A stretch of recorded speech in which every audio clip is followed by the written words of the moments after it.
So, there's a lot of jokes about turkeys and how stupid they are. They are, at first sight, they're dumb, but when I think about it, especially when I'm cutting one apart, you have to sort of train your mind not to think about taking a life, because if you think too long about it, you might feel bad about it.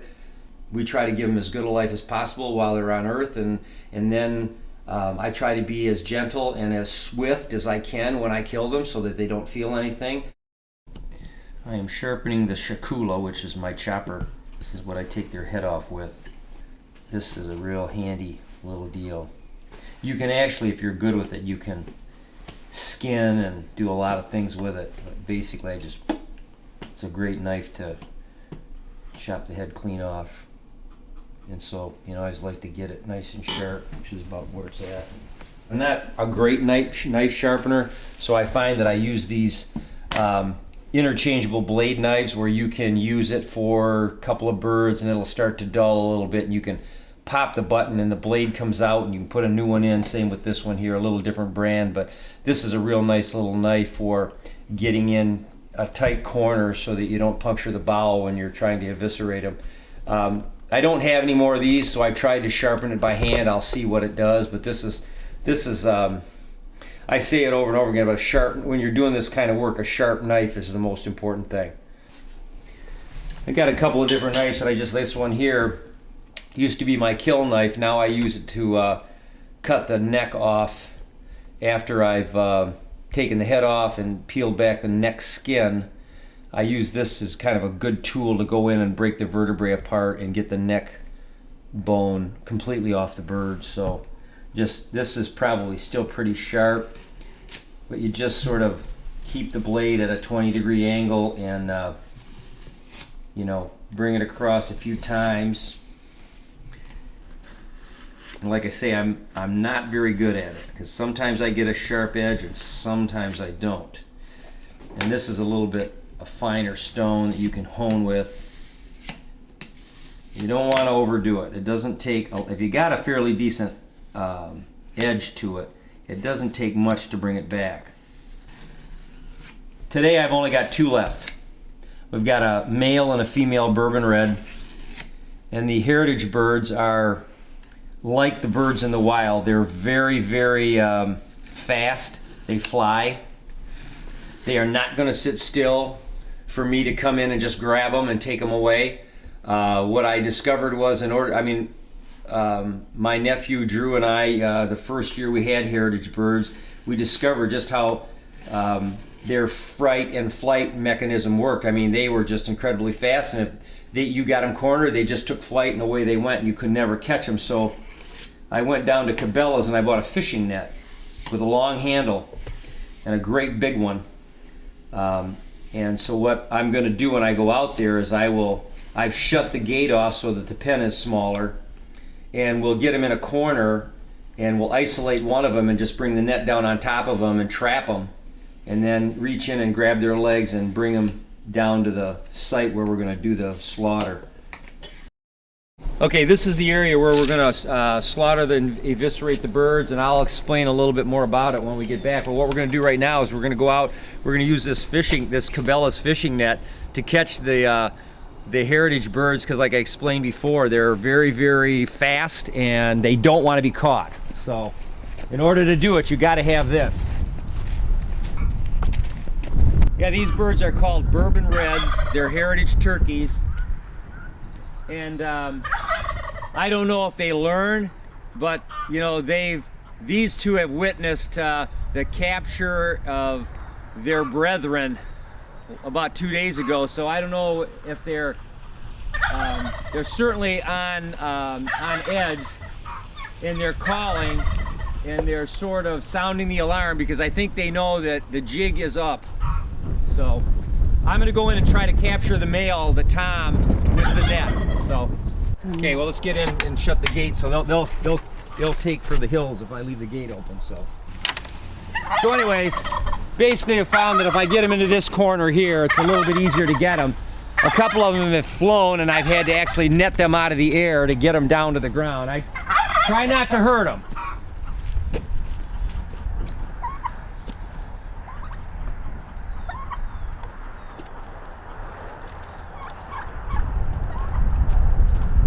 They are very, very quick.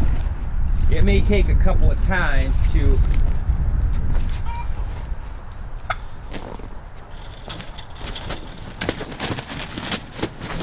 I got lucky. Let them calm down a minute. There's no way I would catch them without the net. All right, easy. This is not natural for them. They hate it. And what you do is you got to get them by the legs, by the feet, untangle the net, and then when you get them out and get them upside down, it has a relaxing effect on chickens and turkeys. They sort of, you know, you've taken their locomotion out from underneath them, and so they don't like this, but this calms them. If I tried to hold them upright, it would be a struggle. So we'll put the net outside the gate and go to the next step. Next most important thing is we have to truss the bird's legs, because when we did one of our first turkeys, my nephew and I, we didn't truss the legs. We figured once they were in what this is called the killing cone, once they were in there, they would be sedate and they would not try to or attempt to escape. And one of these big males that I had kicked out and just missed injuring me and Drew and tore this apart. And we learned very quickly that you have to bind their legs, we flip it up over the block of the post, and then again you're taking away their means of locomotion and movement, except for their wings. The feet are very important, and once they're out of the picture, the bird is pretty much under your total control. So what I'm going to do now is lay the bird down, get my gloves off. I have a piece of paracord that I use to truss the bird up, and basically done it enough times so I know just about how much I've got to have to get over the post. So I would take it and loop it. I wrap it maybe 3 times like that, and then I come up underneath like so, or I think I go the other way. Yeah, I go like this, I come down, I come up underneath like so, and get it in between their legs, and so they are effectively bound and they cannot move. So what we do is I pick the bird up, I try to guide it. They don't want to come out through the bottom of the killing cone, and so I try to get their head to come down through, and then I fix them in place. This killing cone is basically a clean garbage can. I cut it apart into a trapezoid and then bolted it together because the birds I was doing were so large that the ones they sell online are incredibly expensive, and I wasn't going to spend the money. And I figured even if they eventually break this one apart in their thrashing and whatever, I can always make another one. And it was, you know, it cost me $20 and, you know, maybe another $10 in nuts and bolts. Online, something this size would cost you $150. So this has worked perfectly well. Now, what like I said before, what I do is I try to give this bird a moment to relax, and it's usually at this point I try to reach in and get their, sometimes I get their head out like so, and this is where I try to you know, calm the bird a little bit, you know, just caress them. The smaller ones I can get up on their necks and get their feathers, and you know, this is the point where I say my little, well, Lori teases me and says it's my turkey prayer, but so basically I make sure my fingers are out of the way, and I draw this sharp surgical blade across the carotid artery and the windpipe, and at that point the bird will bleed out and they will go unconscious, and you'll see quite a bit of thrashing, and eventually what they call the death throes will occur, and the bird will die and it'll go limp, and then we'll go to the next steps.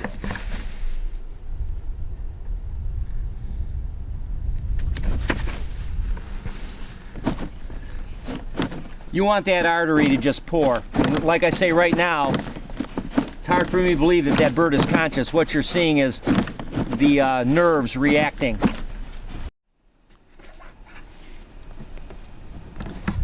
Before I put I try to keep my water, my scalding water, and the water that I cool the birds in, I try to keep it clean. So today we're just going to use the same water because we only have 2 birds to do, but under normal circumstances I will use the water, the scalding water and the cooling off water for maybe 2 or possibly 3 birds.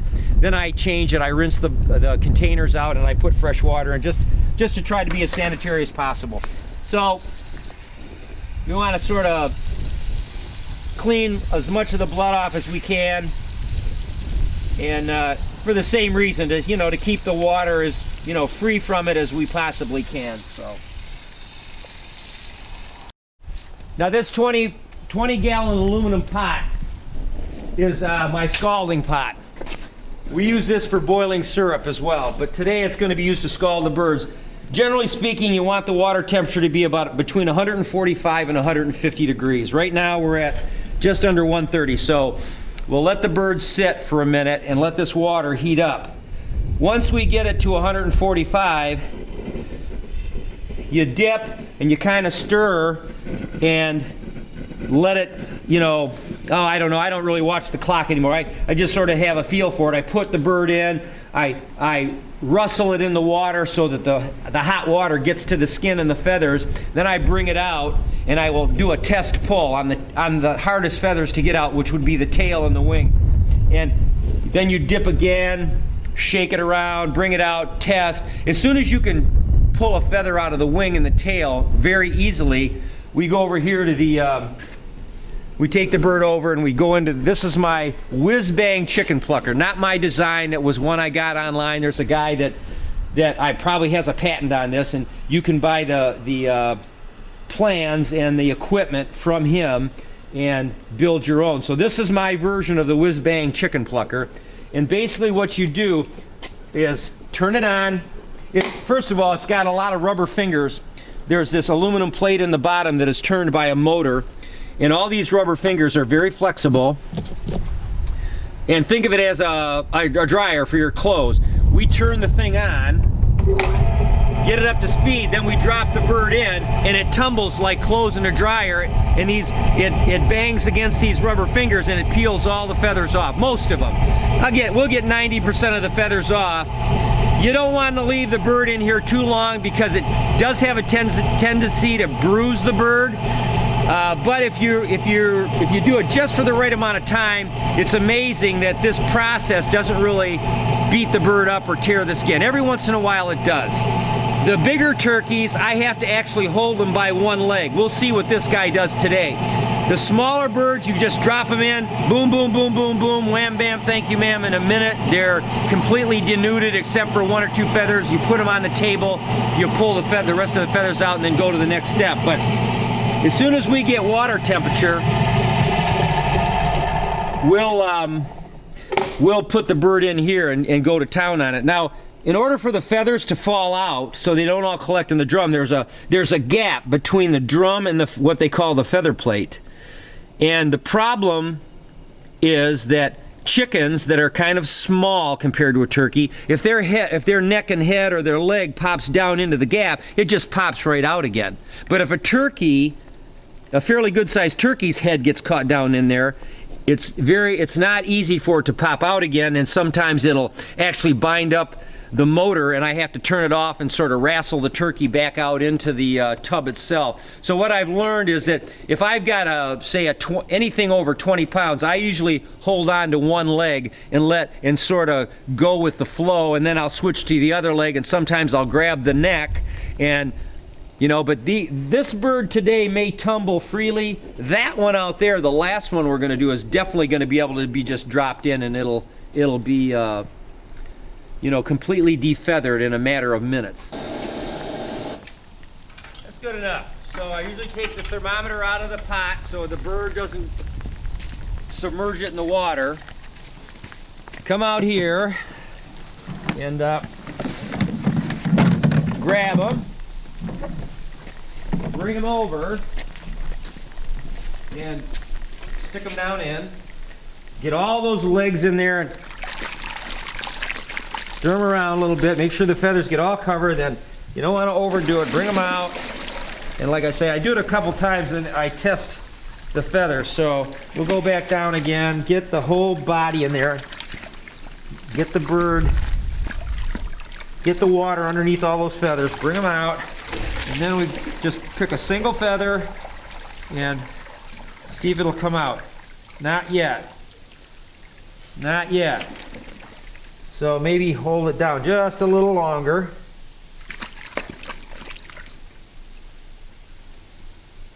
Bring it out.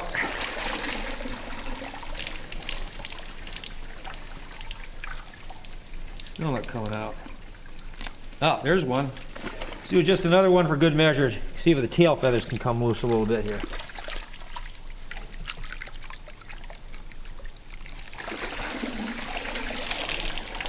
There we go. All right, so next thing is to get this thing going. And I think I'm going to hold on to one leg because this bird is a little bigger than I thought. So put him in.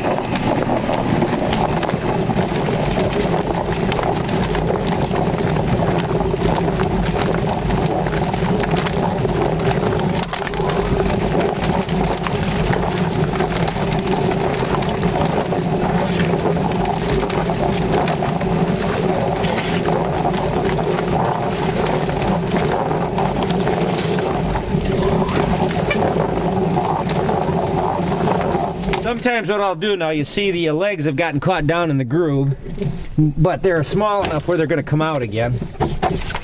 And the head didn't get caught this time, but see, you still got some back feathers there. So what I probably try to do is hold on to the neck, see if I can get those back feathers to come off.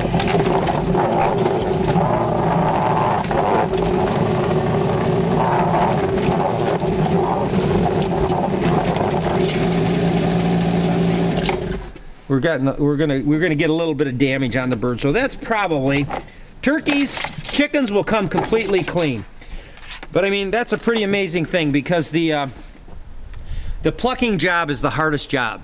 It takes the most time consuming. You got all these little pin feathers. We have a special knife called a pinning knife, so if you get one here and there, you can use that knife to help get it out. But what we'll do now is put the turkey up on the table. I'm gonna go get my needle nose pliers so I can pull some of these out a little easier. So anyways, as you can see, that machine is pretty amazing. So basically what I do is, some of this is just detritus from the plucking. See, you got a little bit of bruising there from the machine. That's why you gotta be careful not to leave it in there too long. So we basically, just pull out what didn't come out, and you can see that it's, sometimes you'll get this where the feather comes out, but the quill itself doesn't come out of the skin. So what I do is I take the needle nose just to get a grip on them, and you can pull them out. Or you can use this knife. Sometimes that'll pop them out like that.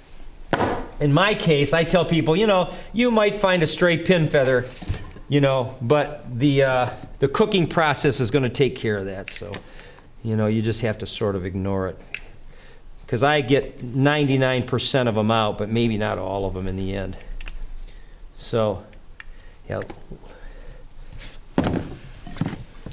Around the vent, it's not all that critical to get them off because this whole area, the way I describe it is this whole area is going to sort of be cut open like an old-fashioned pair of long underwear. Remember the ones in the cartoons that had the buttons that held the back on? We're going to sort of cut the vent opening out and across here, and that's where we're going to eviscerate and get all the insides out. But here are some of the hardest feathers to get out. These little ones around the legs, the knees, I guess you'd call them, are tricky. They don't sometimes come out. But this bird was scalded pretty good. I mean, I'd say that, we got more than 90% of them. There was just a few left. And now as we go along, I'll notice more, and I will clean those off too, so that by the time we get ready to wrap the bird up and give it to somebody, we will have it pretty well, cleaned off. Next thing I do, now, My cutting board and my surfaces, I always bleach them in between birds. I've got a 50-50 bleach solution. My tools, when I'm done doing one bird, I peel my gloves off and change my gloves. I bleach everything down. And I use a lot of water from the hose to flush and to keep, you know, as much of this and that you don't want in the bird when you cook it clean. See, all this bruising here is from the plucker. You try to avoid that. So it's pretty good. You got a couple spots where, you know, the brutality of that churning takes its toll. So you got to be careful you don't leave it in there too long. Anyway, so here's the shakula, it's called. Basically, we've this is, you know, we cut the artery and the windpipe, and what I usually do is take the shakula and cut it right about here, just one, and you can kind of saw. And that comes right off. It's a pretty clean cut. Away we go. Then I come down and I take, let's see if my sharpening on this one works. You gotta, this is the drumstick, of course, so you gotta get the legs off, and all this skin, you sort of want to take that with it. See, and we have to sort of clean that off a little better. But what I do is I sort of cut across like that to open it up. Now this knife is not very sharp. I may have to go get my killing knife to, there we go, that's better. So you wanna cut that open, and there's all the cartilage and tendons, and you just find your way through there, and you're relieving it, and you're peeling it back. Again, keeping your fingers out of the way, and you get down to that last bit. Tough. There we go. Now we got the leg, and there's your again, all these little hairs. Same thing with this one here. You just sort of get underneath it, and that's, see, that skin up there, you want to kind of, always kind of want to cut away from your hand too if you can. What you're going to do is peel this skin back and try to find the windpipe and the esophagus. This knife, I miss my little knife because it's perfect for this job. But you want to cut this away. It's just not very sharp. There's the windpipe, and again, all this connective tissue and these peritoneal type sacs that encase everything, keep it lubricated. And basically I come in and I just try to cut that all away and expose that neck right up to the base of it. And you know, but the skin is amazingly tough stuff. To me it is anyway. So you can flip it around and you can get at it from this side, and you want to cut that windpipe and that esophagus away from the neck and sort of leave it hanging, is how they tell you to do it, so that you can, when you pull the gut pile out of the inside, you'll pull all these with it. So what I do is sort of get up in here and cut the skin away, and see all this. I just miss my little knife. There's a lot of tearing too, because you know it's so when you get the excess out of your way, maybe a little bit. So I sort of want to leave some of the fat in for cooking purposes, but you know, in some cases I cut it out, or when you take some of the skin off it comes out. But the heritage birds are not as fatty as the broad-breasted bronze birds. They're a little leaner meat, and you know, so, and what happens is this crop where the food goes in, you'll see it when we open this up here, that there's this little sack where the food, oh man, this thing, I'm gonna have to cut this open a little bit and get at it. Yeah, there we go. So you pull this away from the neck, and then I take this knife here and I get up underneath the up here at the base of it, and I go at the vertebrae and I cut away the tissue. I could use the secula for this, but it's a little bit ungainly with the size and everything. So you just sort of work your way around, and you pop those vertebrae and you cut the tissue away. And once you get it loose, you can twist it. And you can cut some more of this here. And then you can sort of get it loose that way, and then you take the last tendon or so. There's the neck. Now you can see the windpipe is pretty well loose, and what we do is we just leave that hang until we pull the intestines and everything out, the heart, and it'll come loose. Now here's, I believe, what they call the crop, where you've got this little sack. Usually when you're butchering a bird, you don't want to feed it the night before, because you don't want to deal with the intestines being full of refuse or the crop being full of half-digested food. But in this case, I don't think there's a whole lot in there, but you can see that esophagus is attached to it. And so if you get in there and cut it open, you can see the food starts in there before it gets down to the gizzard. We'll show you the gizzard when we open it up. It starts in here, and probably enzymes are added to it, and then they swallow it down into the gizzard. The gizzard is their teeth. Because they have no teeth, the gizzard is full of rocks and sand and debris, which grinds it up. But this is, it's probably from this morning, and that's where the food digestion process starts. So anyway, I usually go in and try to cut this out. I just sort of cut it away so you can see the meat.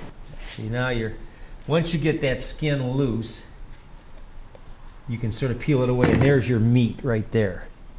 So that crop is sort of against, there's the breast meat there. But you got to sort of work the knife around the edges. And I got to be honest, I don't feel real proficient at this yet. I've done it a bunch of times, but it seems like it's hard to get this thing off. All right. So again, like I say, you can see that's out. You can see the meat now. And so I sort of make a determination. I think, well, how much of this fat do I want to leave in there so that the turkey, when it's cooked, is juicy? And I sort of trim it a little bit and get rid of some of it, because but everybody's a little different. The stuff is gonna make the bird juicy when they cook it. So we'll leave it at that for now.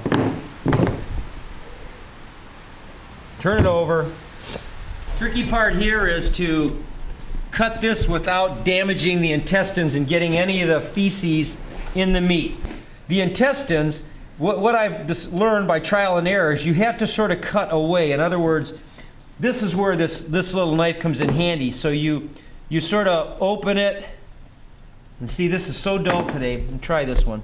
You sort of come up here about so, and you open it. And you got a lot of fat. You get an opening there, but you don't want to go too deep, because the intestines are down there. So then you sort of get your hand in there, and you want to point the blade away, and there's a bone here. You want to kind of come around that bone without cutting your finger, which is in there now. And you just sort of get down in there and cut through the fat and the muscle that's on the surface. And there you can see the intestines. Now you got a little bit better idea, and you can sort of come and keep your knife pointed away. Same thing. You want to go directly down away from the intestine, the large intestine, so you don't puncture it. Just sort of cut away at it. Same thing here. Now we're going to try to point the knife away. It'd probably be better to go down. And just sort of slice away. get around that bone.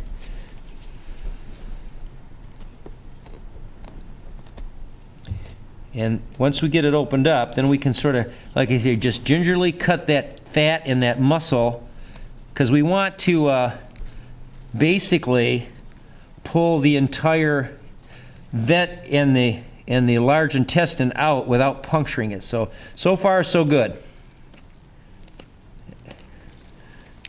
See how tough this tissue is. That's why a sharp knife is important. We're pretty much almost loose. And then,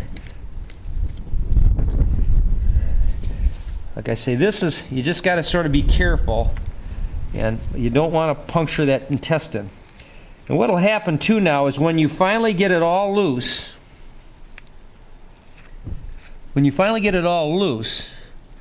you know, there's just so much connecting it. And you sort of just try to keep it out of the way and cut it loose. See, we've so far so good. Just these little pieces. And then you've got a little bit coming out, right? But this is all going to be thrown away. So I always keep the paper towel handy. There wasn't too much in the intestines, but what'll happen is when you reach in and start to dig it out, it'll sometimes squeeze out. So what I do is I get paper toweling and I put some underneath to catch what we're going to do next. And you know, sort of keeps the surface a little bit neater and cleaner.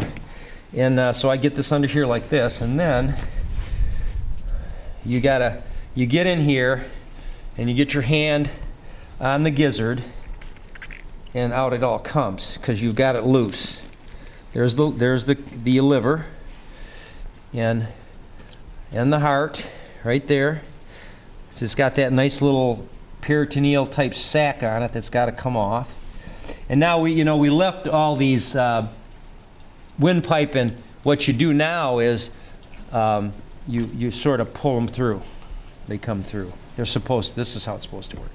There's your windpipe and your esophagus and all that comes through. So, pretty much, for the moment, we take all this out, and you know, you can use your knife. Again, you want to try to leave some of the fat in there, but you know, you got to get the guts out, so you can't always leave as much as you'd like for the cooking purposes. But anyway, okay, so this little green bile duct on the liver makes a heck of a mess. So what you got to do is you got to sort of take you got to cut that away so that it doesn't burst, and then you just take the liver out. Some people like the liver, so we got the liver. We take the heart, and what we do is we get that sac off of it, like so, and comes right off. And then I usually take the whole vein and artery system right off there, about there. And then you've got, again, beating heart not too long ago. Okay, so the other thing, this is a very interesting thing here. So here's the gizzard. When the food goes into this crop and gets mixed up with the enzymes and whatever to digest it, and you can see the fat. And so I found that if you leave it attached to the innards to peel the fat off, it looks sort of like a clamshell, very shiny. This baby is a miracle. And this is one of the, like I said before, how in the world was this thing created by chance? I don't know. I mean, it looks like a big glob and a mess, but this thing right here is their teeth. And I try to clean it as much as possible. A little bit of fat will be left on it because you can't get it all out. Let's see, we finally punctured the large intestine, which is not a problem because it's out of the turkey now. So you've got this gizzard, and you get it all clean, you get all the fat cleaned off of it, and then you say, wow, this is their teeth. So all that food in that crop works its way down into the gizzard before it goes into the small intestine. And how do they chop it up? They swallow rocks and stones and gravel, and then this muscle just grinds food. So that's food in there with all these rocks and stones. So we get this open and we come over here and we clean all the stones and the rocks out of it. And you can see the sheathing that is, you know, just amazing. I mean, how tough would it have to be to grind up, use stones and rocks to grind up food inside your stomach? But that's it. And that's what it looks like. Now, you don't want to cook it, because if you tried to cook this, it would be pretty hard to chew. So what you do is you look for an opening on this sheathing and you can peel it. And so it looks like this. So you take the sheathing and you get a grip on it, and once you get started, it's like peeling, you know, duct tape off a car fender or something. You know, it's pretty, comes off in a pretty uniform fashion. You got to get it started. And once you finally get it started, it comes off pretty good. And then you can see the muscle underneath it. Yep, so this comes off. Just, again, how cool is this? I mean, this is their teeth. And this is a huge muscle that grinds, and I don't know exactly what the motion is, but you can see how this just peels off, and there you go. People like to eat this. I feed it to the dogs. Well, we'll clean this really good, but that's their teeth. Boom, boom, boom, boom, boom. Pretty amazing. So what we do now is, you know, this is why I use the paper toweling. So I got my gut pile, and I just take it off. And last but not least, it's called a lung scraper. We got to get another piece of paper toweling. So inside here, the lungs are plastered against the wall, and it's very difficult to get them out with your hands. So you've got this long arm with teeth on it, and you go in and you grab them and you pull them out. Very pink, very healthy looking, very nice. And there's pieces that are left in, and I get the rest of them out with the hose. And you got all these little glands down in these cavities around the that are very hard to get out, but I use the scraper. The little, like, probably lymph node glands or whatever. Again, it looks like a mess, but this is all intricately combined to give this bird a life and to keep it healthy and keep it functioning. And, you know, we're going to eat the meat, and we got to get rid of it all. But, you know, the lungs, so you don't get it all in one piece. But very healthy, nice red, rich with blood. And you sort of just scrape away. And I checked and see, well, there's a few pieces of this and that in there, and sometimes you can't get it all. But it'll be cooked. And you won't, you know, you're not probably going to eat anything in this cavity anyways. You're going to eat what's on the outside of it. So I use this laundry basket, and again, I clean it. I bleach this each time. I put it on jet, and I take the turkey and I put it in here, and actually take my hose, and all those little pieces that you saw me trying to dig out, what I do is I just blast them, and they come out. You can see little bits and pieces in there that I've washed out. The holes, I can just tip it, and I can, you know,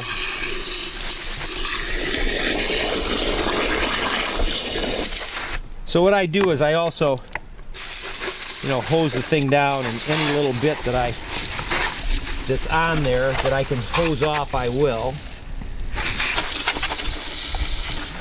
This part of it always reminds me of what a backyard operation it is, you know what I mean?